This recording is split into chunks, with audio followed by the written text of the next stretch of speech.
Assalamualaikum warahmatullahi wabarakatuh. Selamat berjumpa kembali dengan channel RTKBWI. Pada kesempatan ini saya akan menyajikan sebuah tayangan video tentang Gus Miftah yang lagi ceramah di Unitomo. Bagaimana videonya, langsung kita tonton bersama-sama. Warahmatullahi wabarakatuh. Selamat sore, salam sejahtera untuk kita semuanya. Hamdan wa syukranillah, salatu wassalamu ala rasulillah, Sayyidina Maulana Muhammad ibni Abdillah, wala hawla wala quwata illa billah, amma ba'd. Yang saya hormati Mas Menteri Bro Sandiaga yang barangkali sudah meninggalkan acara ini. Yang saya hormati Ibu Gubernur Jawa Timur, Ibu Khalifah Indar Parawansa, semoga sehat selalu Bu. Sahabat saya Bupati Ponorogo, Pak Haji Giri Sancoko. Ini kalau teman-teman Unitomo pengen tahu perjuangan Pak Giri jadi bupati, itu tanya saya. Beliau ini from zero to hero. Maka kalau anak-anak Unitomo melihat kesuksesan oleh seseorang, jangan lihat suksesnya tapi lihatlah prosesnya. Karena sukses itu melalui banyak proses, bukan melalui banyak protes. Ketua Lidikti Wilayah 7 Profesor Dr. Insinyur Suprapto DEA, dan tentunya Sohibul Hajat acara kita hari ini, Ibu Rektor Marwiyah, yang mudah-mudahan walaupun usianya kolonial tapi seleranya milenial. Dan seluruh peserta Zoom dalam rangka Dies Natalis Unitomo ke-40 serta mensyukuri 76 tahun Indonesia merdeka dan ikhtiar batin agar Allah mengangkat virus corona dari bumi Indonesia. Saya sepakat kalau kita tertimpa musibah itu kembalinya langsung kepada Allah. Karena Al-Quran mengatakan fafirru ilallah. Larilah kamu kepada Allah. Saya sering mengatakan gembok tidak pernah dibuat tanpa kunci. Demikian pula Allah tidak pernah memberi masalah tanpa solusi. Untuk itu tetap usaha, berdoa, dan sabar menanti. Jalan keluar itu akan datang, pasti. Sebelum saya lanjutkan, saya pengen kirim Fatihah untuk 9 tokoh Nahdlatul Ulama yang bergelar pahlawan nasional. Mari sama-sama mengirimkan Fatihah kepada 9 tokoh NU yang bergelar pahlawan nasional. Yang pertama tentunya Kiai Haji Hasyim Asy'ari. Ini sambil saya mengingat-ingat ini supaya anak-anak Unitomo juga tahu nama-nama pahlawan. Hari ini krisis kebangsaan, ketika kita dihadapkan kepada persoalan kebangsaan, tapi juga di satu sisi kita kurangnya pendidikan tentang wawasan kebangsaan. Sebelum saya lanjutkan, barangkali Bapak Ibu, dulu orang kayak saya ke atas ini barangkali sampai Bu Khofifah, ketika masih SD itu kan diajarkan banyak hal untuk mencintai bangsa ini. Soal kurikulum pendidikan dulu di SD kita diajarkan PSBB, Pendidikan Sejarah Perjuangan Bangsa. Bagaimana kemudian kita dikenalkan dengan nama-nama pahlawan. Kemudian kita juga diwajibkan untuk bisa dan menyanyikan lagu-lagu kebangsaan. Bagaimana kemudian kita dipahamkan terhadap Pancasila dengan kurikulum namanya PMP. Tidak hanya itu, setiap kita masuk dari satu jenjang pendidikan ke jenjang yang lain, kita diadakan penataran P4 dan lain sebagainya. Sehingga wajar orang-orang kayak saya ini kemudian betul-betul mencintai bangsa ini, mencintai para pahlawan yang ada di dalamnya. Namun coba dilihat hari ini, ketika krisis kebangsaan itu muncul, justru pendidikan-pendidikan yang tadi saya sebutkan tidak ada. Anak-anak sekarang sudah tidak lagi kenal dengan nama-nama pahlawan seperti Cut Mutia dan lain sebagainya yang dikenal hari ini hanya Cut Keke, Cut Tari, Cut Mini barangkali. Kenapa? Karena memang tidak ada pendidikan untuk itu. Lebih hafal dengan lagu-lagunya BTS dibandingkan dengan lagu-lagunya lagu-lagu kebangsaan dan lain sebagainya. Sudah banyak kita yang tidak paham dengan Pancasila dan lain sebagainya. Bahkan mirisnya, puncaknya adalah ketika nama Kiai Haji Hashim Asy'ari hilang dari Kamus Besar Bahasa Indonesia. Maka coba yuk, sebagai bangsa yang menghargai sejarah para pahlawannya, kita belajar soal itulah.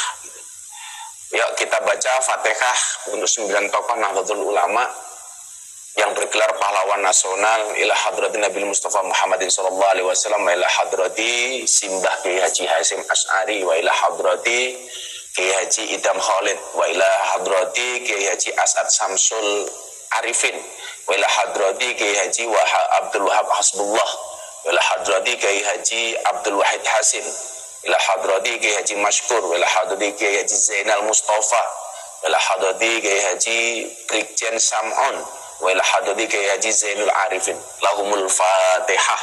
A'udzubillahi minasyaitonir rajim. Bismillahirrahmanirrahim. Alhamdulillahirabbil alamin arrahmanir rahim maliki yaumiddin iyyaka na'budu wa iyyaka nasta'in ihdinas siratal mustaqim siratal ladzina an'amta 'alaihim ghairil maghdubi 'alaihim waladdallin. Amin. Bapak Ibu dan peserta Zoom yang saya muliakan, kenapa tadi saya katakan sepakat dengan acara-acara seperti ini, mengetuk pintu langit. Saya sering mengatakan ketuklah pintu langit dengan doa, karena yang terlockdown hanya buminya, langitnya masih terbuka untuk semua hambanya. Barangkali PPKM darurat menutup akses udara, PPKM darurat menutup akses laut, PPKM darurat menutup akses darat. Tetapi yakinlah, PPKM darurat tidak pernah bisa menutup akses kita kepada Allah Subhanahu wa Ta'ala. Yakinlah, PPKM darurat tidak akan pernah memutus mata rizki yang Allah berikan kepada kita dari segala penjuru arah. Nah, ngomong soal ini, saya teringat bagaimana kemudian dalam kitab Hikam itu ada pembahasan tentang rojak. Rojak. Ada bahasa rojak, ada bahasa tamanni. Ada bahasa tamanni. Disebutkan ar-roja'u ma qoronahu amalun wa illa fahuwa umniyatun. Harapan adalah sesuatu yang diikuti oleh amalan. Jikalau tidak, maka ia hanyalah angan-angan. Angan-angan. Saya kemarin baru Zoom meeting dengan Menteri Kesehatan dan Menteri Perhubungan terkait tingginya COVID-19 di Yogyakarta, wabil khusus di Kabupaten Bantul. Saya kemarin sampaikan kepada teman-teman di pemerintahan, yuk coba dievaluasi Pak Menteri. Apa program pemerintah selama ini untuk mengatasi COVID-19 itu masuk ke rojak apa taman? Bedanya apa, Gus? Oh, beda, Pak. Kalau rojak itu sebuah amalan, ya, sebuah cita-cita atau keinginan yang disertai dengan amalan, dengan ikhtiar dan usaha.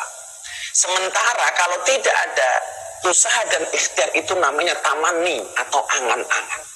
Jadi cara gampangnya begini, mahasiswa-mahasiswi Unitomo belajar nggak mau, kuliah jarang masuk, tugas nggak pernah dikerjakan, tapi tahu-tahu nulis status WA, akan indah pada waktunya.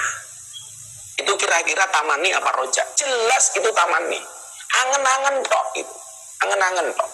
Nah, saya ingin kita ini menghadapi COVID ini dengan penuh harapan. Artinya apa? Artinya apa? Ada rencana yang kemudian kita realisasikan dengan amalan dan perbuatan. Dengan amalan dan perbuatan. Jadi kalau secara gampangnya begini, Imam Abi Thalib itu kan pernah mengatakan musibah terbesar adalah hilangnya harapan. Hilangnya harapan. Nah, menurut para ahli, imunitas itu kan bisa naik, salah satunya adalah dengan harapan baik dan optimisme. Ketika harapan baik ini kita munculkan, optimisme ini kita galakkan, maka immunity itu akan naik. Sementara hari ini kita melihat persoalan COVID ini ya nyuwun sewu lebih banyak nakut-nakutinya itu. Jadi lebih banyak larangan-larangannya tanpa solusi. Saya kasih contoh umpamanya. Kalau orang kaya itu ngomongnya ya prokes. Orang punya uang itu ngomongnya ya prokes. Tapi bagi orang miskin, apa yang diharapkan? Cuma satu, makan. Artinya, kalau orang kaya, orang pemerintah, pejabat menghendaki orang miskin ini prokes, sebenarnya gampang. Apa? Ya dikasih makan. Itu kan solutif gitu. Nah, hari ini saya melihat program kita menyelesaikan COVID ini lebih banyak tamaninya dibandingkan rojaknya. Lebih banyak angan-angannya dibandingkan harapannya. Maka walaupun harapan baik itu sebenarnya meningkatkan imun, kita tidak mendapati itu. Berita yang keluar itu selalu menakutkan saja. Selalu nakut-nakuti dan lain sebagainya. Makanya coba disampaikan oleh Ibnu Athaillah As-Sakandari. Harapan dan angan-angan adalah dua perkara yang serupa, tetapi datang melalui saluran yang berlainan, lalu meninggalkan kesan yang berbeda. Ar-raja atau harapan memberi daya hidup bagi seorang hamba dengan keinginan positif untuk beramal ibadah. Sedangkan angan-angan adalah sifat negatif, di mana pelakunya yang keinginan besar tapi tak mampu melakukan apapun. Itu jadinya tak lebih hanya mimpi atau lamunan saja. Yang saya sering bilang itu di YouTube itu, kerja ra gelem, megawe ra gelem, usaha ra gelem, macul ra gelem.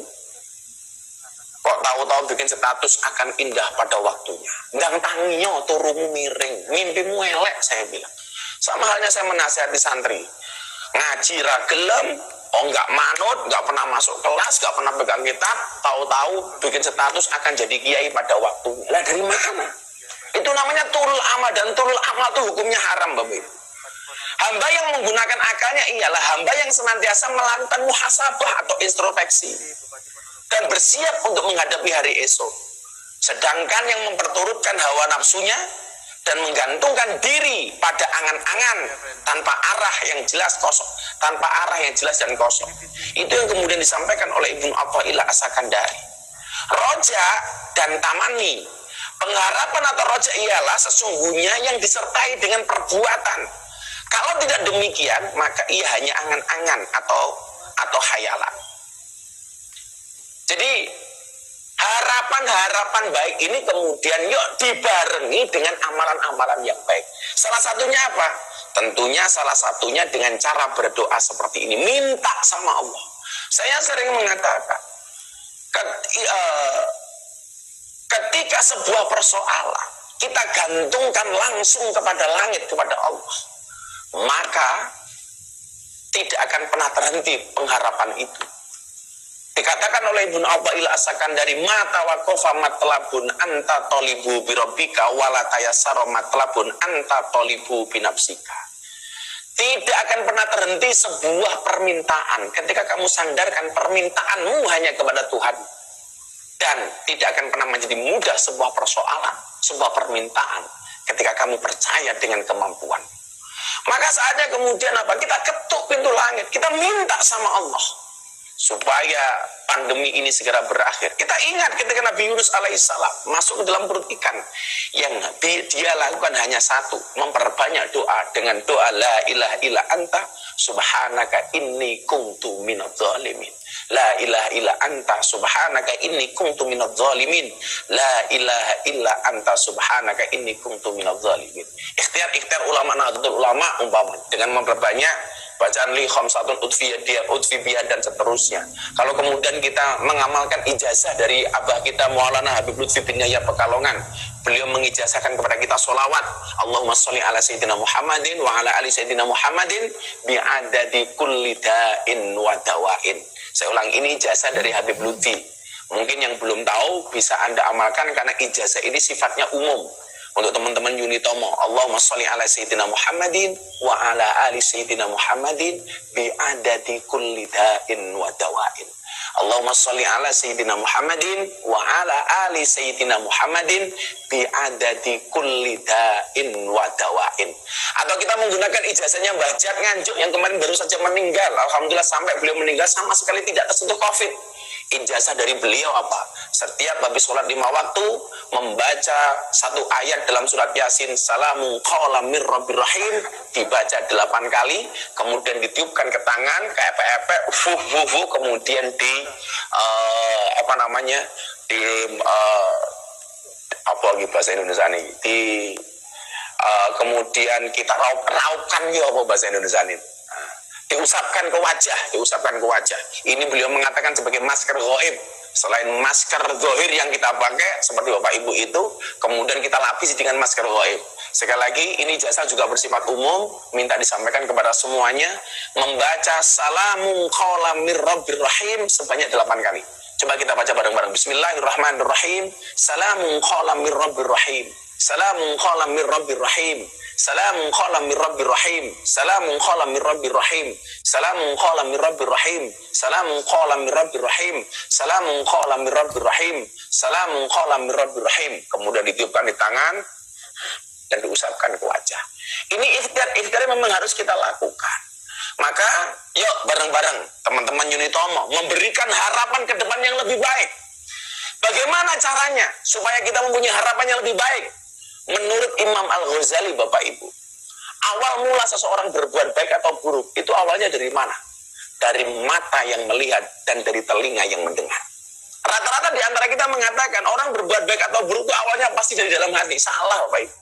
Imam Al-Ghazali mengatakan orang berbuat baik atau buruk itu awalnya berangkat dari mata yang melihat dan dari hati yang mendengar. Contoh, maka nggak ada di dunia ini orang yang buta dan tuli sekaligus. Coba Anda lihat, nggak akan ada orang yang buta dan tuli sekaligus. Kalau orang buta, bisu, biasa. Orang budak, bisu, biasa. Tapi kalau Anda mencari orang yang buta plus budak, itu pasti tidak ada. Kenapa? Karena ini adalah jalan hidayah. Kalau Anda mendapati orang yang bisu, yang budak dan buta, dari mana kita mau ngajak dia untuk berbuat baik? Diwenehi contoh matanya rason delok, dinasihati matanya tidak pernah dengar. Nah, mata dan telinga, mata yang melihat, telinga yang mendengar, kemudian akan direkam oleh otak, masuk ke dalam hati, keluar melalui lisan dan diaplikasikan melalui perbuatan. Maka saya berharap teman-teman ini yuk menjadi agen kebaikan. Jangan menyebarkan hal-hal yang kemudian justru menghilangkan harapan baik. Terutama melalui medsos ini teman-teman mahasiswa dan mahasiswi. Teman-teman mahasiswa. Hari ini banyak kemudian orang mengalami ketakutan-ketakutan yang berlebih-lebihan. Gara-gara apa? Gara-gara mata yang melihat dan telinga yang mendengar. Maka saya sering kasih contoh Bapak Ibu. Coba Anda jawab pertanyaan saya. Mbak Cita tadi hostnya coba Anda hidupkan mikrofonnya Mbak. Coba Anda jawab pertanyaan saya mewakili yang hadir. Mbak Cita, bayangkan kalau Mbak Cita ini berada di tengah sungai, naik perahu, kemudian perahunya bocor, dan di samping perahu Mbak Cita ini banyak buaya. Apa yang Anda lakukan? Buaya darat apa buaya beneran ini, Gus? Buaya beneran. Anda berbayangkan Mbak Cita berada di tengah sungai, naik perahu, perahunya bocor, di samping perahu itu banyak buaya. Apa yang Mbak Cita lakukan? Kayaknya pasrah, Gus, saya, Gus. Pasrah. Mohon perlindungan kepada Allah. Pasrah. Nggih. Ini jawabannya benar tapi kurang benar. Ngaten nggih. Jawabannya apa? Jawabannya sederhana saja. Tadi saya sampaikan, bayangkan kalau Anda berada di tengah sungai, naik perahu, kemudian perahunya bocor. Di samping perahu itu banyak buaya. Apa yang harus kita lakukan? Yang harus kita lakukan cuma satu, Mbak. Apa? Berhenti membayangkan. Siap, Gus, siap. Nggih. Tadi saya bilang bayangkan. Tiwas deredek Nah. soalnya. Rusaknya kita hari ini, kenapa kemudian kita hari ini begitu ketakutan dan lain sebagainya? Karena bayangan-bayangan yang sebenarnya belum tentu terjadi. Ya. Maka sering saya sampaikan, kecemasan itu adalah ilusi buruk tentang masa depan. Daripada kita membuang-buang waktu untuk cemas, mendingan mempersiapkan diri untuk menghadapi. Saya ulangi, kecemasan itu adalah ilusi tentang masa depan. Daripada kita membuang-buang waktu untuk cemas, mendingan mempersiapkan diri untuk menghadapi. Hari ini banyak di antara kita yang stres gara-gara apa? Gara-gara bayangan-bayangan yang sebenarnya belum tentu terjadi. Nanti kalau pandemi ini nggak rampung-rampung bagaimana? Kalau PPKM terus diperpanjang ini bagaimana? Dan seterusnya. Dan seterusnya. Sehingga apa? Itu semua pada akhirnya akan menurunkan imunitas kita. Ketakutan. Padahal solusinya yang diberikan oleh Allah jelas. Tidaklah Allah memberikan masalah kepada kita, kecuali jauh hari Allah telah memberikan solusinya. Maka Bapak Ibu, sekali lagi saya apresiasi Ibu Rektor dengan acara kita sore hari ini. Mudah-mudahan ada harapan yang disertai dengan amalan yang kemudian bisa menjadi solusi bagi kita pagi hari ini. Tapi yang jelas, ingat, musibah yang membuatmu dekat dengan Allah lebih baik daripada kenikmatan yang membuatmu lupa mengingatnya. Musibah yang membuatmu dekat dengan Allah lebih baik daripada kenikmatan yang membuatmu lupa mengingatnya. Musibah itu mengecil jika dirahasiakan, membesar jika dikeluhkan, terurai jika diadukan pada Allah, merumit jika diumbar pada manusia. Itu yang mungkin barangkali saya sampaikan. Mudah-mudahan apa yang kita lakukan ada rojak bukan tamani. Sebenarnya kalau saya secara pribadi bosan banget dengan acara-acara Zoom seperti ini karena sekian banyak Zoom yang harus kita lakukan. Tetapi apapun itu, karena kita protokol mengikuti anjuran pemerintah, ya kita lakukan. Sebenarnya pengen banget saya hadir langsung di Utomo atau minimal di Masjid Al-Akbar umpama. Itu betul-betul rindu. Itulah bedanya rindu dengan luka. Luka bisa sembuh, sedangkan rindu makin kambuh. Sebelum saya tutup, mari bersama-sama bersolawat. Dan pesan saya untuk semua teman-teman mahasiswa dan mahasiswi di Unitomo, selalu saya sampaikan, orang yang niat belajar, dimanapun dia akan mendapatkan pelajaran, tapi orang yang tidak niat belajar, sedang belajar pun, dia tidak akan pernah mendapatkan pelajaran. Insya Allah, kita semua termasuk orang-orang yang niat belajar. Bermimpilah dalam hidup, jangan hidup dalam mimpi. Shallu ala Nabi Muhammad. Hasbi Rabbi Jalla